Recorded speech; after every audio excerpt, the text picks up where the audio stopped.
Se alguém trouxe Bíblia aí,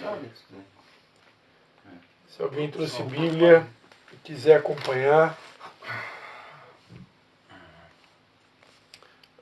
a gente vai estar lendo 3 versículos. Jó, capítulo 14, versículo de número 7. Está todo mundo ligado aí, o pessoal que não tem Bíblia, está tudo ligado, né? Eu prefiro escutar do que... Amém. Parece que eu presto mais atenção. Mas escutar, a gente presta mais atenção. Então todo mundo já em ritmo de legendários, né? Que lá no legendário não leva celular, não leva nada. É uma... Na igreja a gente vai procurar quando acha, terminando. Compartilhar com vocês nas quartas-feiras, não é sempre, mas pelo menos de 15 em 15 dias, eu participo de uma escola de profetas, lá na cidade de Itajaí, né? Um grupo de irmãos e irmãs lá, alguns deles do Ministério Mevan, mas é interdenominacional, né? E interessante é que essa escola ela acontece numa casa, e lá você não pode entrar com celular e nem de sapato. Então você tem que deixar o sapato na porta, entrar descalço, né? E deixar, e sem celular também, né? Eu sou o único que pode entrar com celular, porque quando eu vou, eu gravo, porque eu toco violão lá também, né? E aí eu tenho essa autorização aí para gravar. Mas ninguém entra com celular e nem de sapato, né? Então, são coisas que aparentemente são simples, né? Mas que nos ajudam, né? A ter mais reverência ao ambiente onde Deus está e também uma coisa menos para nos distrair, né? Amém? Eu nunca vou me esquecer, amados. Coincidentemente eu estou indo fazer o Legendários e o local de encontro vai ser no pátio da Igreja Embaixada do Reino de Deus em Balneário Camboriú. E essa igreja, eu já tive a oportunidade de frequentar ela, de visitar ela, em 1998, quando eu era líder de jovens da Igreja Vida e Paz, em São João Batista, né? Nós levamos uma caravana de jovens, alugamos uma Topic, e a gente foi participar de um culto de jovens no sábado à noite lá em Balneário Camboriú. Na época, essa igreja, Embaixada do Reino de Deus, ela tinha outro nome. Se eu não me engano, chamava Igreja Vida Nova. Eu acho que era Igreja Vida Nova. Não tenho bem certeza agora que foge o nome. Mas depois é que mudou o nome para Embaixada, né? Ela tinha um outro nome. E a gente foi até participar da gravação do CD lá. E eu nunca me esqueço que a gente estava numa turma de jovens e quando já estava terminando o horário já estava quase dando o horário de terminar o culto, eu fui cochichar com algumas pessoas ali, temos que se encontrar horário tal, lá na frente da Topic e tal.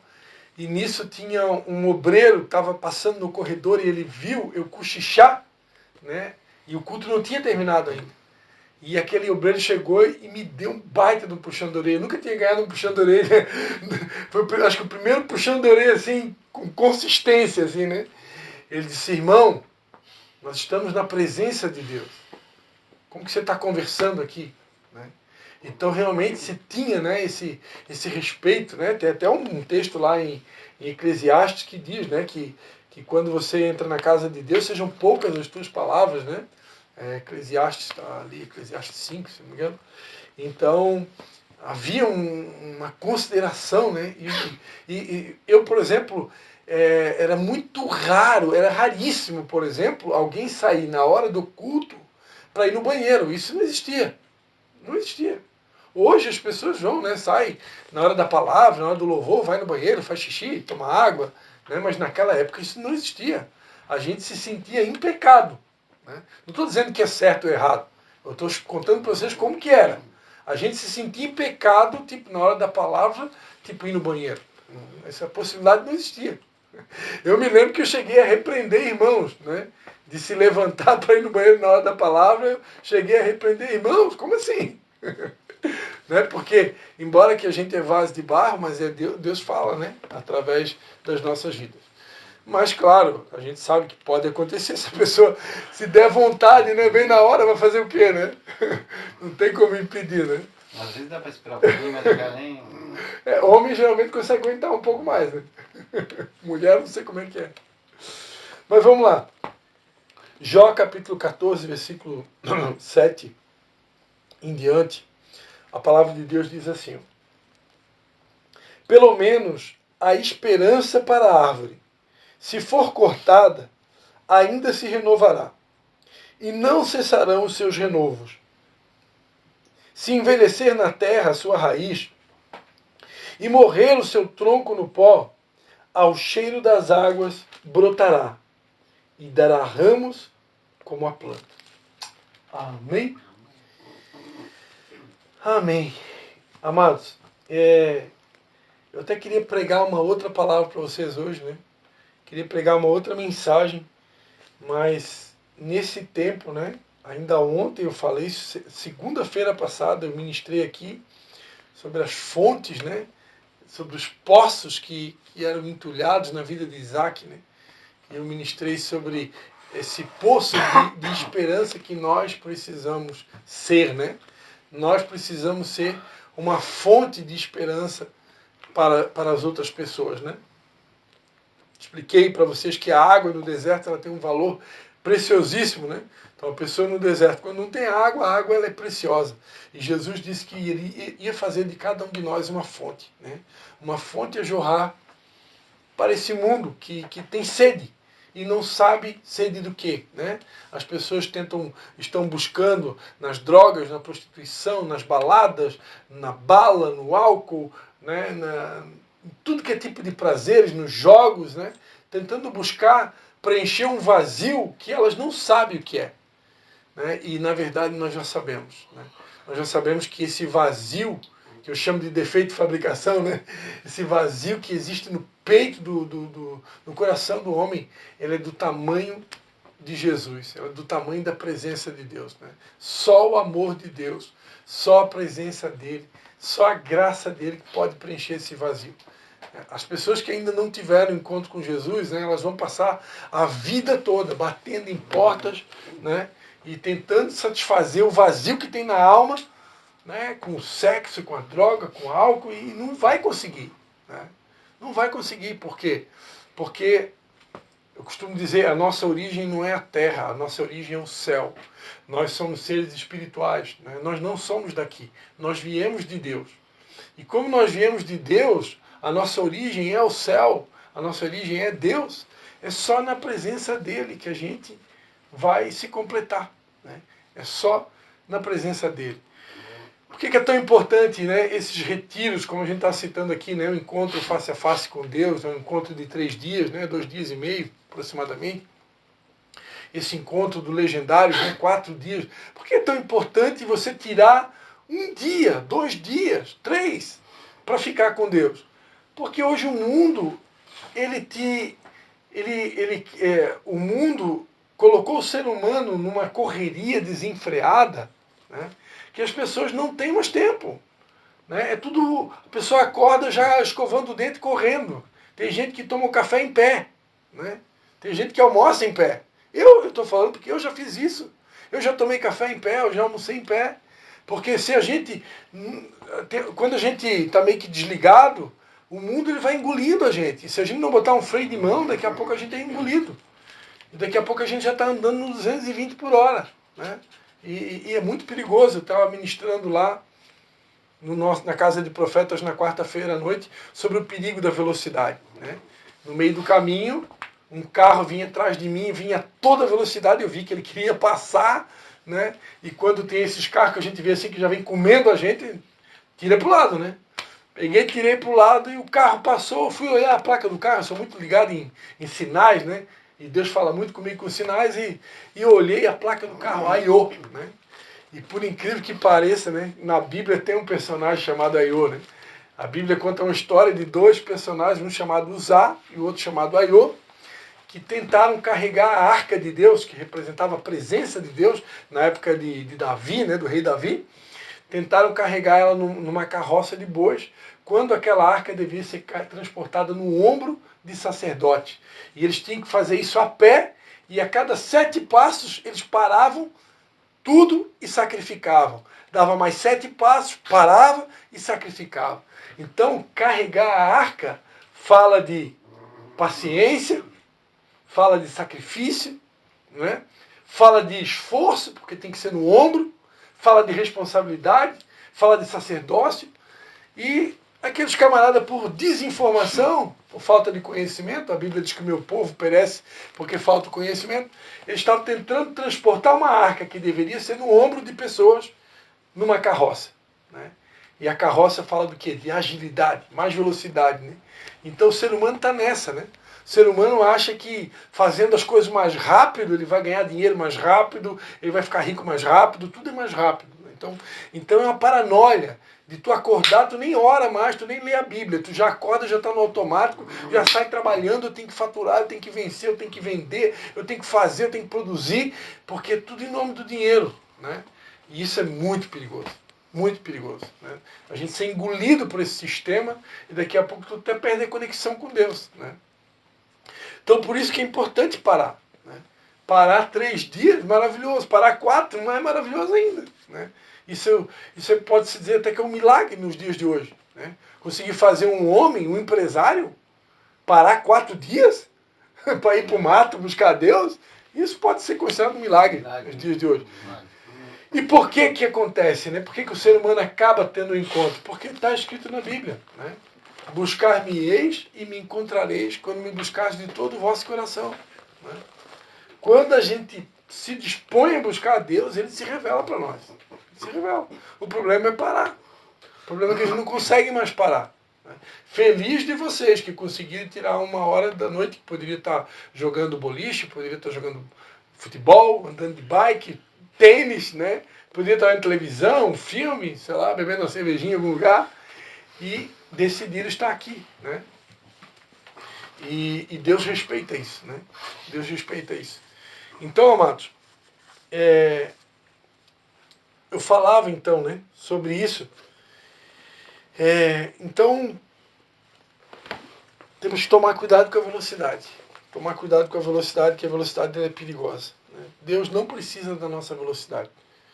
Não estou dizendo que ela é totalmente ruim, né? Eu sei que tem pessoas que já aprenderam a andar numa outra velocidade, né? E quem já aprendeu a andar numa velocidade maior, e ela consegue equilibrar isso com o tempo dela com Deus e tal, tudo bem. Mas a velocidade ela é perigosa. Lá em Nova Trento a gente aprendeu uma frase, né? De pian pian se va longtemps, forte se va la morte, né? Se a gente vive uma vida muito corrida, daqui a pouco eu não tenho mais um tempo para olhar no olho do meu filho, passar um tempo com ele, passar um tempo com a minha esposa, um tempo de qualidade, né? O mundo ele engole a gente. E aquilo que é importante para Deus, a gente vai deixando de lado, e ele começa a desestruturar as coisas, né? Segundo plano. Né? Aquilo que é importante vai ficando em segundo plano, terceiro plano, por quê? Geralmente tudo em nome do dinheiro, né? O dinheiro é o Deus que eu já falei em outras ocasiões, que é o Deus com D minúsculo que mais compete com o Deus com D maiúsculo, né?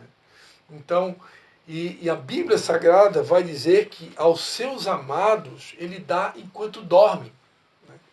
Então, se Deus dá para mim enquanto eu durmo, então significa que eu não preciso me preocupar com a velocidade, né?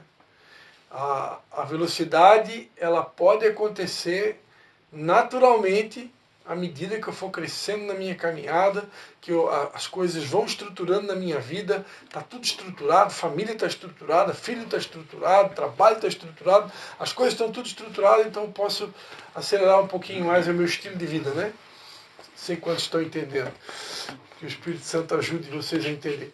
Agora, quando a coisa não está estruturada, não adianta querer acelerar, né? Acelera, vai se quebrar todo, né? Então, quando as coisas não estão no lugar, o que a gente faz? A gente para. A gente para consertar, né? E foi o que aconteceu nessa passagem bíblica que eu citei para vocês, quando aqueles 2 personagens, Uzá e Aiô, né? Mais precisamente Uzá, ele colocou a mão na arca, na verdade, o boi que estava carregando a carroça tropeçou, né? Quando ele colocou a mão na arca, ele morreu fulminado na hora. Morreu fulminado. Uma pessoa morreu. E quando ele morreu, a Bíblia diz que o rei Davi, né, que era a pessoa que tinha dado ordem para levar a arca para Jerusalém, né, que era a cidade da adoração, Davi ele se desgostou profundamente. Quando ele viu que uma pessoa morreu, ele disse, opa, para tudo.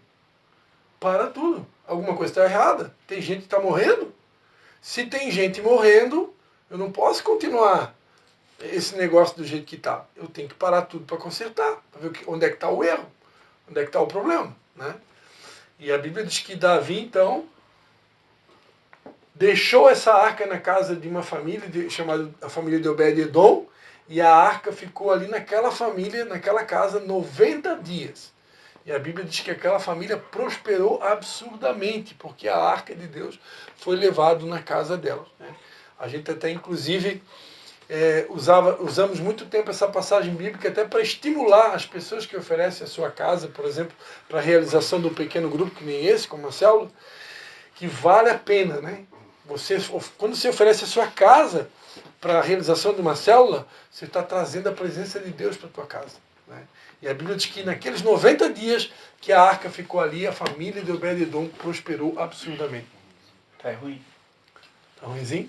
Tá para começar uma gripe, dizer, mas não vai começar em nome Depois de nós vamos orar por ti, tá? Amém. Amém?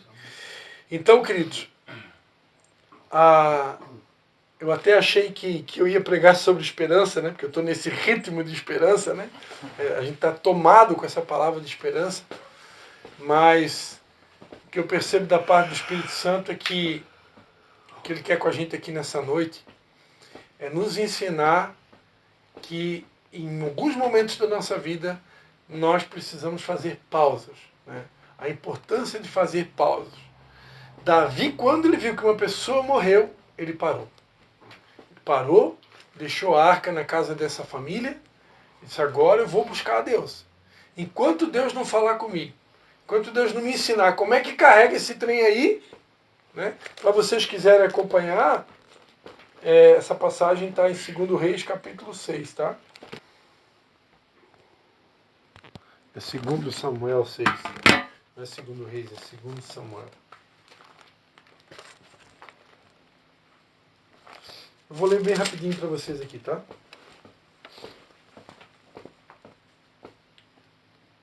Ó. Davi e toda a casa de Israel alegravam-se perante o Senhor, com todo tipo de instrumentos de pau, de faia, com harpas, com saltérios, com tamborins, com pandeiros e com símbolos. Quando chegaram à ilha de Nacon, estendeu Uzá a mão à arca de Deus, e a segurou, porque os bois tropeçaram. Então a ira do Senhor se acendeu contra Uzá, e Deus o feriu ali por esta irreverência, e morreu ali junto à arca de Deus. Davi se enfureceu porque o Senhor irrompera contra Uzá, e chamou aquele lugar Pérez Uzá até o dia de hoje. Temeu Davi ao Senhor naquele dia e disse, como virá a mim a arca do Senhor? Não quis Davi levar para si a arca do Senhor para a cidade de Davi, antes fê-la entrar na casa de Obed-Edom, o geteu. Ficou a arca do Senhor na casa de Obed-Edom, o geteu, 3 meses, e o Senhor abençoou a Obed-Edom e toda a sua casa. Então disseram a Davi, o Senhor abençoou a casa de Obed-Edom e tudo que tem por causa da arca de Deus. Assim foi Davi e fez subir a arca de Deus da casa de Obed-Edom para a cidade de Davi com alegria. Quando os que levavam a arca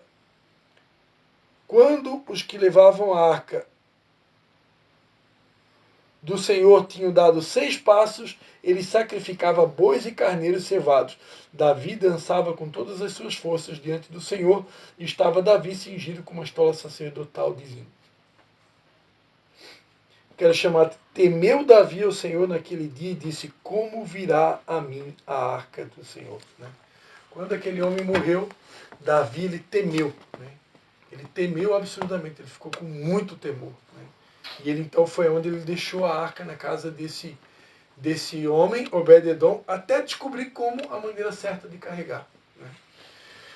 Então, como eu falei para vocês, amados, a vida da gente, de tempos em tempos, nós precisamos fazer pausas. Coincidentemente, eu vou fazer uma pausa. Né? Quinta-feira eu vou fazer uma pausa de 4 dias. E isso é um exemplo de que todos nós precisamos fazer. Quando, de tempos em tempos, tem uma música de uma pastora que chamava Ludmila Feber, ela faleceu ano passado, muito famosa aqui no Brasil. Tem uma música dela que dizia assim, ó, quando tudo parece estranho ao redor, buscar tua face é preciso. Então, às vezes, quando a gente percebe que a nossa vida, alguma coisa está estranha, parece que a coisa não está fluindo, tem alguma coisa meio fora do lugar, né? Ou de repente eu estou remando e não saio do lugar, alguma coisa está esquisita, né? Tu sente um ar assim que, não sei, não está legal. Parece que, eu estou indo na célula, estou indo na igreja, mas tem alguma coisa esquisita.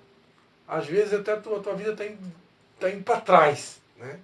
Então, nessas horas, mais do que nunca, nós precisamos aprender a parar. Né? Parar tudo, parar e buscar a Deus. Buscar a Deus. Né? Eu não posso esperar as coisas piorarem para buscar a Deus. Né? Então, eu não posso querer avançar sem ter certeza que eu estou dando o passo no lugar certo. Sem ter certeza que eu estou fazendo a coisa certa. Sem ter certeza que eu estou andando no caminho certo. Sem ter certeza que eu estou realmente de acordo com o projeto que Deus tem para a minha vida. Se eu quiser escolher um projeto para a minha vida, Deus vai deixar, porque Deus nos deu o livre-arbítrio. Eu posso sair por aí tomando decisões e fazendo escolhas, e Deus vai abençoar, porque Deus me ama. Né? Só que se eu ousar parar para perguntar para Ele o que Ele tem para mim, o que Ele espera de mim, né?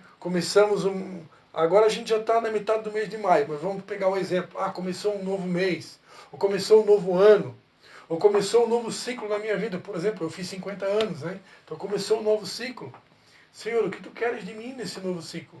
O que o Senhor espera de mim nessa nova temporada? Tem alguma coisa que eu preciso mudar? Tem alguma coisa que eu preciso corrigir? Né? Esse tipo de pergunta a gente precisa fazer para Deus. Porque às vezes as nossas orações é só pedir. Pedir, Senhor, Senhor me socorre, Senhor me ajuda, Senhor abre uma porta, Senhor me dá um emprego, Senhor cura uma doença. É só pedir, né? E não tem nada de errado também, porque a Bíblia diz pedir, dá-se-vos-á. Né? Deus é um Deus que manda pedir, então está tudo certo. Só que existem outros tipos de oração que Deus quer ouvir de nós. Né? Deus quer ouvir de nós outros tipos de oração. E uma das orações que Deus quer ouvir de nós, Senhor, o que Tu esperas de mim nessa nova fase da minha vida? Né? O que o Senhor quer de mim? O que eu posso fazer que vai te trazer alegria para o teu coração? O que eu posso fazer que vai trazer satisfação para Ti, Senhor? Né? Então nós precisamos fazer essas perguntas. Né? Eu estou indo para esse encontro, para o Legendários, eu estou indo, acima de tudo, meu objetivo principal, buscar a Deus. Né? 4 dias que, claro, eu tenho certeza que Deus vai usar pessoas ali também, né, para ministrar o meu coração, mas acima de tudo eu estou indo para ter um encontro com Deus. Né? Deus fala com a gente no pessoal. Né? Ele fala com a gente. Eu sei que eu vou poder levar minha Bíblia também, né? Então, eu estou indo para lá, para buscar a Deus, né?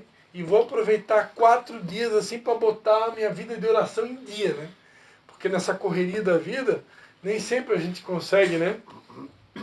Tá com a oração tudo em dia, né? Mas lá são 4 dias que eu vou botar a vida de oração tudo em dia. Porque, amados, eu digo para vocês, quando a gente, até foi o assunto que eu preguei na nossa célula de São João Batista na sexta-feira, eu preguei sobre oração como estilo de vida. Quando a gente tem a oração como estilo de vida, quando a gente aprende a se comunicar com Deus 24 horas por dia, e a gente tem uma vida de oração, não tem como dar errado. Não tem como dar errado. Se a nossa vida, alguma coisa está dando errado, está faltando oração. Está faltando comunhão. Eu posso dizer que, assim como eu sempre falei, de joelho no chão e coisa, eu andei me afastando, pois a resposta foi imediata. Tá brincando? De a preguiça, não deixar outras coisas, tribulação, eu andei caindo na bebida e feio de novo, assim, nossa, Dia das Mães, o cara achou que estava tudo sob controle, não tá, é só uma brecha para ele pegar o cara. E ele me pegou. Então, assim, a falta de oração, que eu sempre tive muito forte em mim, ela abria portas e portas e mais portas, que seja portas simples, mas ela me mostrava coisas positivas. Pois eu me afastei, e não é muito tempo não, foi de sexta-feira para cá, certo? Da noite, da manhã, só do alimento, porque daí quando a gente já está ali fazendo, né, aí eu já é de hábito, né? Mas pedir para Deus abençoar o dia já de manhã é uma glória, é uma bênção. E eu me andei me afastando e olha, vou dizer para vocês, é uma coisa que eu rapidamente eu quero tornar ser firme na minha vida de novo, porque sempre deu certo. Amém. Não tem como dar errado. Não tem como dar errado. O problema geralmente acontece quando a gente não ora ou a gente se precipita, né? Fazendo coisas sem a direção de Deus. Tudo que tu faz com a direção de Deus não tem como dar errado. Não tem. Até se der errado, é o errado que deu certo. Porque Deus faz com que aquilo que deu errado vire bênção na nossa vida, porque com Deus a gente nunca perde. O cara faz sem ele, né? Ele queria outra coisa pro cara, mas mesmo assim ele vai lá e te ajuda. Ajuda aí, né? Exatamente. Mesmo sabendo não é o que ele queria, mas assim, né? Ainda assim ele ajuda o cara. Né? Mas se a gente conseguir manter essa vida de relacionamento com Ele diário, né? E ouvir a voz dele, permitir que Ele nos guie, porque há uma promessa na Bíblia que Ele vai à nossa frente. Eu irei diante de ti, Ele disse. Então Ele vai à nossa frente. Ele vai mostrando o caminho. E a gente só precisa seguir, né? Seguir os passos dele, que não, como diz lá em Nova Trento, não tem errado, né? Ele nunca erra. Nós é que falhamos, né? Nossa vida de oração às vezes não é o suficiente. Só que o caminho ele é estreito, né, Cristo? Sim. Às vezes a gente, só um segundinho, Sim, fica à vontade. às vezes o cara acha que está no caminho e tem pessoas que estão a vida tudo no caminho, mas o Ló estava no caminho e Deus mandou ela ir pelo caminho, ela olhou para trás e virou uma estátua de sal, né? Ela desobedeceu, então às vezes a gente está no caminho, mas não se permite ser transformado em haver uma mudança e fica para trás. Então esse é o... Deus falou forte comigo através da palavra da estátua de Ló hoje, conversando com o irmão, me pegou no meio. Porque, né, todo o cara está no caminho, que a gente acha que Está tudo 100%. está tudo 100%. Mas, se cai no caminho, volta de novo e vai. Igual tu teve isso aí, não te condena por isso e volta. Só que aí automaticamente, junto com o meu filho e tudo mais, ele vê um pai que não é aquilo que eu sempre fui com ele, entendeu? Entendi. Não é, então aquilo ali está totalmente fora do que desde o pequenininho ensinei ele, o que eu tento mostrar para ele, o joelho no chão, pode ter certeza. Ele, como ele estava meio doentinho também, ele pode nem ter percebido isso. Até por ser tão novinho, 10 anos, mas é ele que me faz, pai, vamos rezar, joelho no chão. Então, foi tremendo. Esse final de semana aí foi... O sábado foi uma benção, mas no domingo daí... Uma coisa só para encerrar essa palavra, que eu não quero parar por aqui, né? Só uma coisa que é sempre bom lembrar, né? O Léo falou, foi bem no ponto, né? O caminho, ele é estreito, né? Se Jesus disse que eu tinha que tomar uma cruz para seguir ele, a cruz, que eu estou sabendo, não é uma coisa tão fácil assim, né? Porque a cruz é um negócio que se tu mexe, tu tá pregado, se tu mexe com uma mão, rasga a outra. Se tu mexe com o pé, rasga o pé, né? Então tu tá ali e não tem conforto. Então a nossa alma está o tempo todo querendo nos levar para um lugar de conforto, de facilidades, onde tudo é mais fácil, e Deus quer nos levar para tirar do conforto, né? Não quer dizer que não vai ter momentos de prazer, momentos de alegria, momentos de lazer, de paz. Tem momento para tudo. Mas só que se eu quiser só o lazer, só conforto, só a bênção, com certeza eu não vou estar agradando a Deus. Né? Porque muitas e muitas vezes, para fazer a vontade dele, eu vou ter que desagradar a mim. Né? Vou ter que dizer para minha alma, ó minha alma, né? Fica na tua aí. Né? Porque a vontade de Deus é essa. Então muitas vezes eu vou ter que fazer isso. Né? Porque é assim que se faz para agradar a Deus. Amém? Vamos orar? Amém. Vamos orar. Por hoje deu. Amém. Pai, em nome de Jesus, Pai. Quero te agradecer, Pai, por essa mensagem que o Senhor nos deu, Pai. E te agradecer também porque o Senhor sempre traz uma direção para nós, Pai. E nessa noite eu entendi, Pai, que o Senhor quer nos ensinar a importância de fazer pausas, Pai. A importância de parar muitas vezes, parar tudo que a gente está fazendo, Pai, para te buscar, Pai. Num mundo tão acelerado que as pessoas não têm tempo mais, não conseguem mais parar, Senhor. Nessa noite o Senhor ministrou que é importante parar, sim. Muitas vezes nós vamos precisar fazer pausas, Pai.